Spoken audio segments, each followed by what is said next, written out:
হালকা শীত পড়েছে, মানেই বাজার থেকে ফ্রেশ ধনেপাতা এনে বাড়িতে বানানো হবেই এই রেসিপিটা।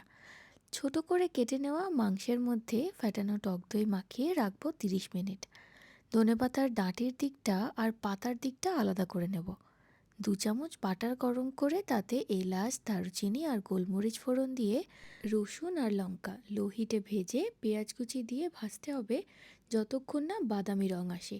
এবার ধনেপাতার ডাঁটি চপ করে দিয়ে আরও একটু ভেজে মাংস দিয়ে কষতে হবে।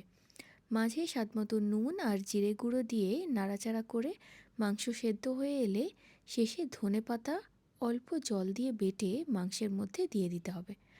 অল্প চিনি দিলে স্বাদটা আরও ভালো হবে।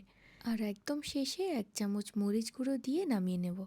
শীতের দিন দুপুরে বা রাতে যদি এই রকম খুব কম উপকরণ আর চটজলদি ধনেপাতা মুরগি বানানো হয়, কাঁচা লঙ্কা আর সাথে একটু লেবু থাকলে গরম ভাতের সাথে এই ধনেপাতা মুরগি মেখে খেতে একদম ফাটাফাটি লাগবে।